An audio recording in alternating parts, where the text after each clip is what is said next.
ውድ ቻናላችን ቤተሰቦች እንኳን ወደ ቻናላችን በደህና መጣችሁ። አሁንም ሊቨርፑልን በተመለከቱ ዘገባዎች ተመልሼ መጥቻለሁ። በዚህ ሰዓት የምንመለከታቸው በራሳችን ስላመንን ጨዋታውን አሸንፈን ወጥተናል እያለን ይገኛል ጀርዳን ሻክሪ። ይህን የምንመለከት ይሆናል። እንደዚሁም ጂሚ ካራጋርም ሙሐመድ ሳላህ ወደ ሳውዲ ሊግ ያመራል ብዬ አላስብም የሚል አስተያየቱን ሰጥቷል። እንደዚሁም ሙሐመድ ሳላህና አሌክሳንደር ኢሳቅ መቼ ከጉዳት ይመለሳሉ የሚለውንም እንመለከታለን። ኡሌ ሁኔስም እንደዚሁም ደግሞ አሌክስ ኦክስሌድ ቻምበርሊንም የሰጡት አስተያየት አለ። እነዚህን በአጠቃላይ በቆይታችን የምንመለከት ይሆናል። እስከ መጨረሻው ደቂቃ ድረስ አብራችሁ ቆይታችሁ እንድትከታተሉት በአክብሮት ጋብዛለሁ። ያላችሁንም አስተያየት እንዳለው ኮሜንት ሴክሽን ላይ በመጻፍ እንድታሳውቁኝ፣ ሰብስክራይብ፣ ላይክ፣ ሼር እያደረጋችሁም የቻናሉ ቤተሰብ እንድትሆኑ በአክብሮት እጠይቃለሁ። አሁን በቀጥታ ወደ ዘገባዎቹ የምናመራ ይሆናል። አብራችሁን ቆዩ።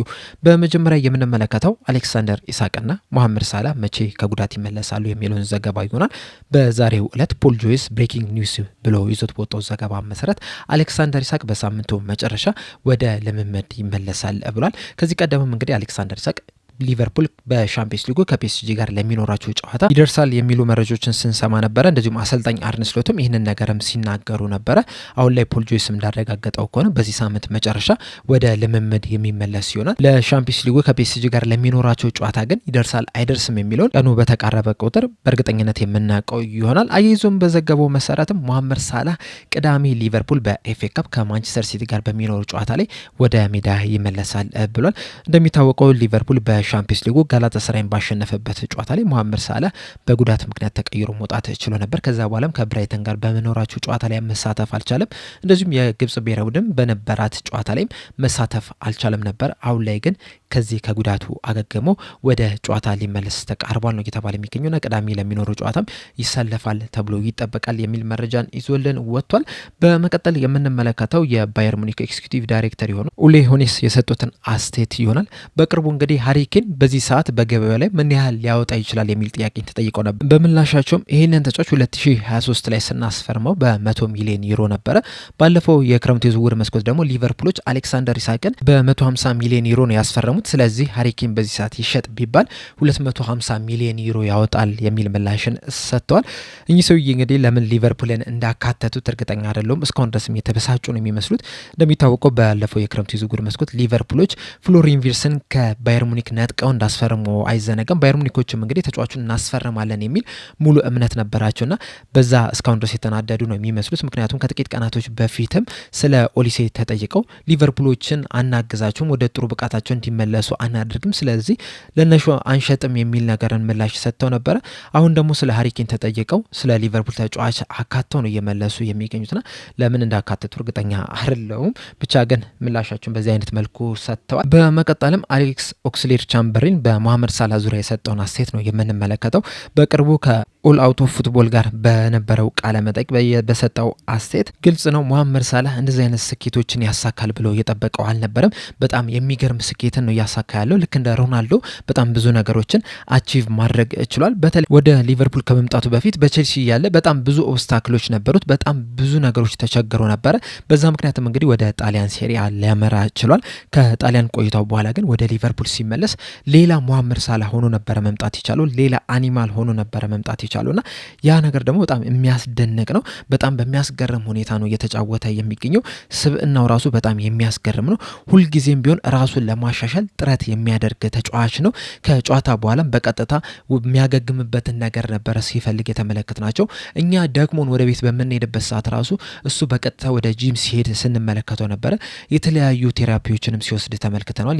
አይስ ቴራፒ፣ ባስ ቴራፒ የሚባሉትን እንዳለ ሲወስድ የተመለከት ነው ተጫዋች ነውና በጣም አስደናቂ የሚባል ተጫዋች ነው። በቡድናችን ውስጥም እንደሱ አይነት በጣም የሚያስገርም ሜንታሊቲ ያለው ተጫዋችም አለ ብዬ አላስብም። እሱ ለየት ያለ ተጫዋች ነው። እኔ አሁን ለምሳሌ በጣም መጥፎ ጨዋታን ባሳልፍ ለማንም የምጠቅም ተጫዋች አይደለም።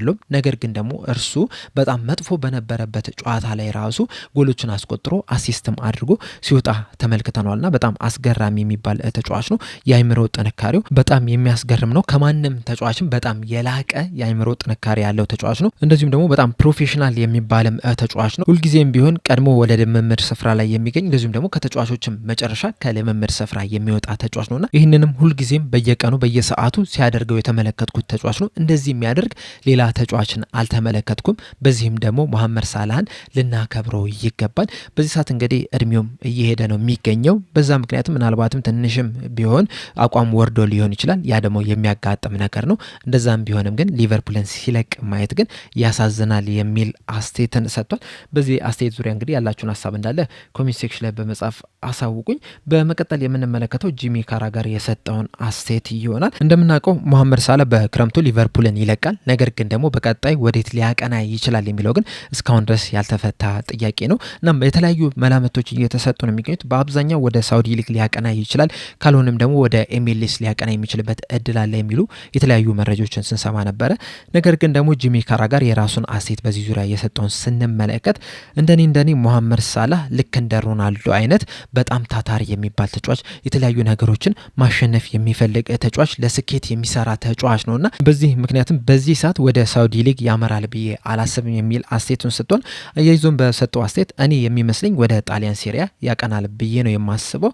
ምክንያቱም ደግሞ ወደ ሳውዲ ሊግ ተጫዋቾች የሚሄዱት የመጨረሻ ውድድር ጊዜያቸውን በዛ ለማሳለፍ ብሮችን ለመሰብሰብ ነው። መሐመድ ሳላህ ግን በዚህ ሰዓት ላይ የተለያዩ ስኬቶችን ስለማሳካት የሚያስብ በሻምፒዮንስ ሊግም ብዙ ጎሎችን ማስቆጠር የሚፈልግ ተጫዋች ነው ብዬ ነው የማስበው። በዚህ ምክንያትም ወደ ሳውዲ ሊግ ሳይሆን ወደ ሌላ የአውሮፓ ሊጎች ያቀናል ብዬ አስባለሁ። እንደዚሁም አሁንም በጣም ምርጥ ተጫዋች ወደ ሌላ ሊግ ሄጄም በትልልቅ ቲሞች ውስጥ መጮት የምችልበት አቅም አለኝ ብሎ የሚያስብ ይመስለኛል። እናም ወደ ሳውዲ ሊግ ያመራል ብዬ አላስብም የሚል አስተያየቱን ሰጥቷል። እዚህ ላይ እንግዲህ ከዚህ ቀደም እንደነገርኳችሁ ይህንን የጂሚ ካራጋርን ሀሳብ የሚያጠናክረው የሚመስለኝ ከሊቨርፑል ጋር የደረሱ ስምምነት ነው። ምክንያቱም ሊቨርፑሎች በክረምቱ ከመሐመድ ሳላህ ጋር በነፃ ነው የሚለያዩትና እዚህ ስምምነት ላይ የደረሱት የሚመስለኝ መሐመድ ሳላህ በዚሁ በአውሮፓ መቆየትን ስለሚፈልግ ነው። ምክንያቱም 34 ዓመት ለሞላው ተጫዋች ከፍተኛ የሚባል የዝውውር ሂሳብን ማውጣት አይፈልጉም። እንደዚሁም በሊቨርፑል ቤት ይህ ተጫዋች እንግዲህ እስከ 450,000 ፓውንድ ይከፈሏል ተብሎ ነው የሚገመተውና ይህን ያህል ገንዘብም ለተጫዋቹ ከፍለው ከዛ በተጨማሪም ደግሞ የዝውውር ሂሳብን መክፈል የሚፈልጉ ክለቦች ያሉ አይመስለኝምና በዛ ምክንያትም ከሊቨርፑል ጋር በነፃ መለያየቱ ቢያንስ ክለቦች ለዚህ ተጫዋች የዝውውር ሂሳብን ስለማይከፍሉ ሳምንታዊ ደሞዙ ላይ ትንሽ ጨመር አድርገው ሊከፍሉለት ይችላሉ። ቢያንስ ከሊቨርፑል ጋር የሚቀራረብ አይነት ሳምንታዊ ደሞዝ ሊከፍሉት ይችላሉ ነው። በዛ ምክንያትም እንግዲህ ወደ ፈለገው ሊግ የአውሮፓ ሊጎች መቀላቀል የሚያስችለው ይሆናልና በዛ ምክንያት ብቻ ይመስለኛል ከሊቨርፑል ጋር በስምምነት የሚለያየውና የጂሚ ካራጋር ሀሳብ የሚያስማማ ይመስለኛል። በዚህ ሰዓትም ደግሞ ከእንግሊዝ ፕሪሚየር ሊግ እየወጡ ያሉ የተለያዩ ተጫዋቾች በጣሊያን ሴሪያ በጣም እየተሳካላቸው ነው የሚገኙት። አሁን ለምሳሌ ማክቶሚኔ ራሱ አስደናቂ የሚባሉ ጊዜያቶችን በናፖሊ እያሳለፈ ነው የሚገኘው። እንደዚሁም ደግሞ ኬቪን ደብራይንም በዛም እየተጫወተ ነው የሚገኘው። በእርግጥ ጉዳቶቹ ትንሽ እያስቸገሩት ነው የሚገኙት፣ ነገር ግን ደግሞ ጤነኛ በሆነበት ሰዓት ጥሩ እየተንቀሳቀሰ ነው የሚገኘው። ሞድሪችም ከሪያል ማድሪድ በ40 ዓመቱ ነው እንግዲህ ያለቀቀውና አሁን ላይ ግን ለኤሲ ሚላን በጣም አስደናቂ የሚባል እንቅስቃሴን እያደረገ ነው የሚገኘውና ያንን ተመልክቶ እንግዲህ መሐመድ ሳላህም ወደዚህ ወደ ጣሊያን ሴሪያ ሊያመራ የሚችልበት እድል አለ። ነገር ግን እስካሁን ድረስ እንግዲህ መሐመድ ሳላህ ምንም አይነት ውሳኔ አላስተላለፍም። ወዴት ያቀናል የሚለውንም በቀጣይ በክረምቱ ከሊቨርፑል ጋር ከተለያየ በኋላ ምናልባትም ከዓለም ዋንጫ በኋላ በይፋ ያሳውቃል ተብሎ ነው የሚጠበቀው። በእናንተ ግምት ግን ወዴት የሚያቀና ይመስላችኋል? ሀሳባችሁን እንዳለ ኮሜንት ሴክሽን ላይ በመጻፍ አሳውቁኝ። በመቀጠል የምንመለከተው ጀርዳን ሻኪሪ የሰጠውን አስተያየት ነው። ይህ ቀድሞ የሊቨርፑል ተጫዋች እንግዲህ ከዛ አትሌቲክስ ጋር ቆይታ አድርጎ ነበርና በዛ ቆይታው 2018-19 ውድድር ዘመን ምናልባትም በአውሮፓ ሻምፒዮንስ ሊግ በጣም ምርጥ ከሚባሉ ከምባኮች መካከል አንዱ ስለሆነው ባርሴሎናን 4-0 ስላሸነፉበት ጨዋታም አስተያየቱን ሰጥቶ ነበር። በሰጠውም አስተያየት በሻምፒዮንስ ሊግ ታሪክ ምናልባትም ምርጥ ከሚባሉት ከምባኮች መካከል ቀዳሚ ስፍራ ላይ የሚቀመጥ ጨዋታ ነው ብዬ ነው የማስበው። በእርግጥ ሊቨርፑሎች በኢስታንቡል 2005 ላይ ከኤሲ ሚላን ጋር ባደረጉት ጨዋታ ከ3-0 ተነስቶ 3-0 በመሆን በስተመጨረሻም ዋንጫ ማሸነፍ ችሏል። ነገር ግን ይህ ጨዋታ ከዛም የተለየ ጨዋታ ነው የነበረው። ምክንያቱም ከባርሴሎና ጋር ነበረ ጨዋታው። ያ ባርሴሎና ደግሞ ሜሲንና ሱዋሬዝን የያዘ ባርሴሎና ነው የነበረው። እንደዚሁም ደግሞ አብዛኛውም ሰው ከዚህ ውድድር ሊቨርፑሎች ወድቀዋል የሚል ሀሳብም ነበራቸው። ነበራቸው፣ ግምትም ነበራቸው። ነገር ግን በራሳችን ላይ ስላመነን እንደዚሁም ደግሞ በነበረን ልምምድ ላይም ስላመነን ከዛ በተጨማሪም ደግሞ ከጨዋታው መጀመሩ በፊትም በራሳችን ላይ ከፍተኛ የሚባል እምነት ስለነበረን ያንን ጨዋታ አሸንፈን ልንወጣ ችለናል። በመጀመሪያ ግን ወደ ጨዋታው ስንገባ ጥሩ የሚባል እንቅስቃሴን ማድረግ እንዳለብን አምነን ነበረ የገባ ነው። ከዛ በኋላ ነገሮች እንደሚሻሻሉ፣ ነገሮች እንደሚለወጡ፣ የተሻለ ነገር ማሳካት እንደሚችል ሙሉ ለሙሉ እምነት ነበረን። በጨዋታው ላይም በፍጥነት ነበር የመጀመሪያውን ጎል ማስቆጠር የቻልነው። ከዛ በኋላ ሁለተኛዋን ግብ ስንደግም ደግሞ ራሳችን ላይ የነበረው ኮንፊደንስ እየጨመረ መጣ። ጨዋታውንም አሸንፈን መውጣት እንደምንችልም በራሳችን ላይ የነበረው እምነት ከፍ እያለ መምጣት ችሏል። በስተመጨረሻም እንግዲህ አንድን ነገር ለማሸነፍ ከፈለግ በራስ እምነት ሊኖር ይገባል። ያ ጨዋታም ለዛ ምስክር ነው። ምንም ነገር ማሳካት እንደምንችል ያረጋገጥንበት ጨዋታ ነው የነበረው። ምንም ቢሆን ተስፋ መቁረጥ እንደሌለብን፣ ምንም ነገርም ደግሞ ማሳካት እንደምንችል፣ ምንም የማይቻል ነገር እንደሌለም በዛ ጨዋታ በደንብ መመልከት ችለናል። የበለጠ ግን ጨዋታውን በጣም እንዲያምር ያደረገው ከጨዋታው መጠናቀቅ በኋላ ከደጋፊው ጋር ዩል ኔቨር ዎክ አሎን የሚለውን መዝሙር አብረን ስንዘምር ነው። በጣም ስሜታዊ የሚያደርግ ነበር የነበረው ጨዋታው።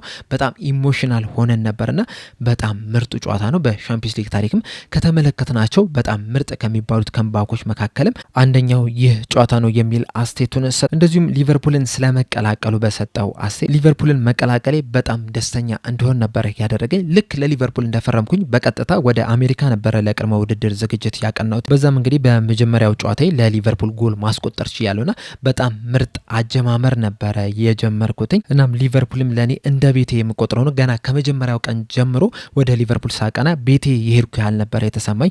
ደጋፊውም ለኔ ያለው ፍቅር በጣም ለየት ያለ ነው የነበረውና ሊቨርፑል በጣም ለየት ያለ ክለብ ነው፣ በጣም የምወደውም ክለብ ነው የሚል አስተያየቱን ሰጥቷል። ጀርዳን ሻኪ እንግዲህ እስካሁን ድረስ በሊቨርፑል ደጋፊው ዘንድ ከሚወደዱ ተጫዋቾች መካከል አንደኛው እርሱ ነው። በእርግጥ በሊቨርፑል ብዙ ዓመት አልቆየም። በአጠቃላይ ለሊቨርፑል 63 ጨዋታዎችን ብቻ ነው ማድረግ የቻለው። በእነዚህ 63 ጨዋታዎች ደግሞ 17 የጎል አስተዋጽኦ ማድረግ ችሏል። 8 ጎልና 9 አሲስት ማድረግ የቻለ ተጫዋች ነው የነበረው። ከነዚህ 63 ጨዋታዎች ደግሞ 25ቱን ብቻ ነው በቋሚነት መጀመር የቻለውና ብዙ የመጮቻ ዕድል የተሰጠው ተጫዋች አይደለም። ብዙ ዓመትም በሊቨርፑል መቆየት የቻለ ተጫዋች አይደለም። በእርግጥ በቆየባቸው ጊዜያቶች ራሱ የፈርሚኖ የሳዲዮ ማኔ እንደዚሁም ደግሞ የመሐመድ ሳላህን ጥምረት ሰብሮ መግባት በጣም ከባድ የሚባል ነበር። እንደዛም ቢሆንም ግን በሊቨርፑል ደጋፊዎች ዘንድ በጣም የሚወደድ ተጫዋች ነው። በተለይ ደግሞ 2018-19 የውድድር ዘመን ላይ ማንቸስተር ዩናይትድን ሊቨርፑሎች 3-1 ባሸነፉበት ጨዋታ ላይ 2 ጎሎችን ማስቆጠር የቻለ ተጫዋች ነው የነበረውና ያ ደግሞ ይበልጥ በደጋፊዎቹ ዘንድ እንዲወደድ አድርጎታል። ምናልባትም በዚህ ሰዓት የሊቨርፑል ተጫዋች ቢሆን ኖሮ በቋሚነት የመጀመር እድሉ በጣም ከፍተኛ የሚባል ነው የነበረው። ነገር ግን ደግሞ አንዳንድ ጊዜና ቦታ አንድ ላይ አለመገጣጠሙ ይህ ተጫዋች በሊቨርፑል ቤት ብዙ እንዳይጫወት ያደረገው ይመስለኛል። እንደዛም ቢሆንም ግን በጣም ጥሩ የሚባል ተጫዋችም ነው የነበረው። በሊቨርፑል ታሪክም እንግዲህ ምርጥ ከሚባሉት ከምባኮች መካከል አንዱ ላይ መሳተፍ የሚችላል። በዛ ጨዋታ ላይም እንግዲህ በጣም ጥሩ የሚባል እንቅስቃሴ ማድረግ የቻለ ተጫዋች ነው የነበረው። በዚህ ሊቨርፑሎች ባርሴሎናን 4-0 ባሸነፍበት ጨዋታ ዙሪያ እንደዚሁም ደግሞ ጀርዳን ሻኪሪ በሰጠው አስተያየት ዙሪያ ያላችሁ ሀሳብ ምንድን ነው? ሀሳባችሁ እንዳለ ኮሜንት ሴክሽን ላይ በመጻፍ አሳውቁኝ። ለአሁን እኔ እዚህ ላይ አበቃው። እስከ መጨረሻው ደቂቃ ድረስ ስለተከታተላችሁኝ ከልብ አመሰግናለሁ። በቀጣይ በሌላ እስከምንገናኝ ድረስ ሰብስክራይብ፣ ላይክ፣ ሼር ማድረግ እንዳትረሱ። ቸር ያቆየን።